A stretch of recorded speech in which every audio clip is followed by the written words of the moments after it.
Chapitre 1. La rencontre inattendue. Un beau matin ensoleillé, dans le petit village de Gaetyville, vivait un petit garçon nommé Lucas.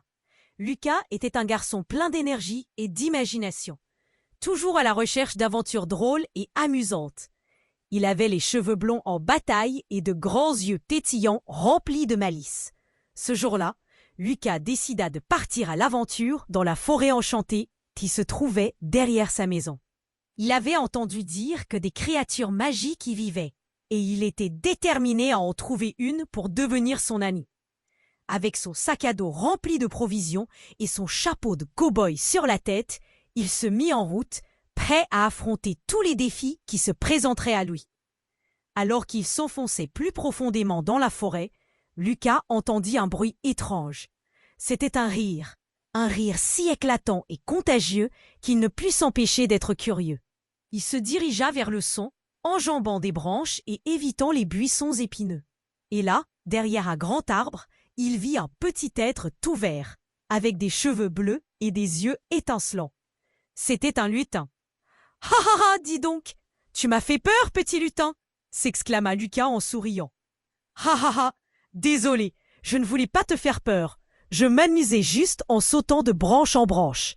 Je suis Lulu le lutin. Comment tu t'appelles ?» répondit le lutin en sautillant joyeusement. « Je m'appelle Lucas, enchanté de te rencontrer, Lulu. Je suis à la recherche d'une créature magique pour en faire mon ami. Tu veux bien être mon ami ?»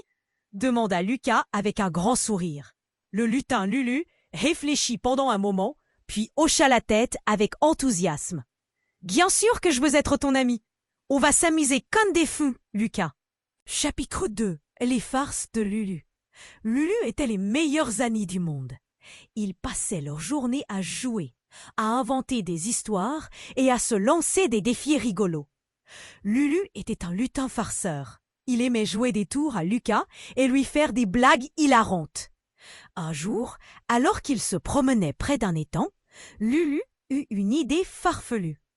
Il avait repéré une grenouille endormie sur un nénuphar et décida de faire une blague à Lucas. Il attrapa délicatement la grenouille et la plaça dans la poche arrière du pantalon de Lucas, sans que celui-ci ne s'en rende compte. Quelques instants plus tard, Lucas sentit quelque chose bouger dans son dos. Il se retourna et vit une grenouille sauter par terre. Il éclata de rire en découvrant la farce de Lulu. « Ah, Lulu, tu m'as encore eu! Tu es le meilleur ami farceur du monde !» Lulu rit aux éclats, ravi de voir l'expression amusée de Lucas. « Je suis content que ma blague t'ait fait rire, Lucas. On va bien s'amuser tous les deux. Tu verras. » Chapitre 3. Les aventures loufoques. Lucas et Lulu continuaient à s'amuser et à vivre des aventures loufoques. Un jour, ils décidèrent de construire une cabane dans un grand arbre au milieu de la forêt. Avec des planches, des clous et beaucoup d'imagination, ils réussirent à bâtir la cabane de leurs rêves. C'était un endroit secret, où ils pouvaient se retrouver pour inventer des histoires et jouer à cache-cache.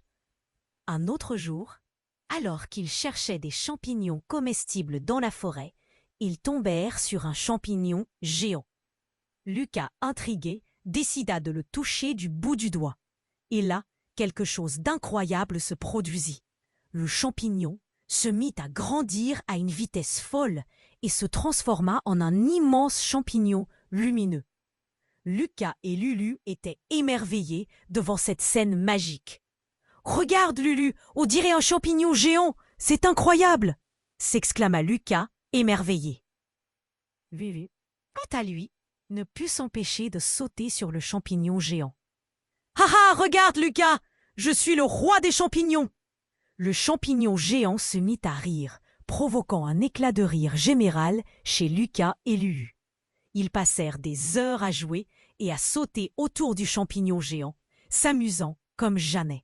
Chapitre 4. Les leçons de sagesse. Au fil du temps, Lucas et Lulu apprirent beaucoup l'un de l'autre.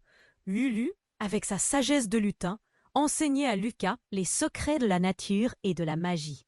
Lucas, de son côté, partageait avec Lulu son sens de l'aventure et sa joie de vivre. Un jour, alors qu'ils étaient assis au bord de la rivière, Lucas demanda à Lulu « Lulu, Pourquoi est-ce que tu rigoles tout le temps? Lulu réfléchit un instant puis répondit. Eh bien, Lucas, je crois que la vie est trop courte pour être triste. Il faut profiter de chaque instant et trouver la joie dans les petites choses du quotidien. Rire, c'est comme un médicament magique qui nous rend heureux et nous fait oublier nos soucis. Lucas sourit, comprenant la sagesse cachée derrière les rires incessants de Lulu. Tu as raison, Lulu. La vie est bien plus belle quand on la voit avec des yeux rieurs. Merci d'être mon ami et de m'apprendre toutes ces leçons de sagesse. Chapitre 5. Une amitié éternelle. Lucas et Lulu continuèrent à vivre de grandes aventures ensemble, riant et s'amusant sans relâche. Ils traversèrent des rivières tumultueuses, escaladèrent des montagnes escarpées et explorèrent des grottes mystérieuses. Ils étaient inséparables et leur amitié grandissait de jour en jour. Un soir, alors qu'ils étaient assis près du feu de camp, Lucas regarda les étoiles dans le ciel et dit « Lulu, je suis tellement reconnaissant de t'avoir comme ami. Tu es le meilleur compagnon d'aventure qu'on puisse imaginer. » Lulu sourit et posa sa main sur l'épaule de Lucas. « Et moi, je suis reconnaissant d'avoir un ami aussi courageux et plein de bonne humeur que toi, Lucas. Notre amitié est aussi solide que le tronc de cet arbre, et rien ne pourra jamais la briser. » Ils se serrèrent dans les bras, savourant ce moment de complicité et d'amitié sincère. Lucas et Lulu savaient que leur amitié serait éternelle et qu'ils continueraient à vivre des aventures drôles et palpitantes ensemble. Et ainsi, Lucas et Lulu vécurent heureux, entourés de rire et de magie, dans la forêt enchantée de Gateville, où ils avaient trouvé la plus belle des trésors, une amitié véritable.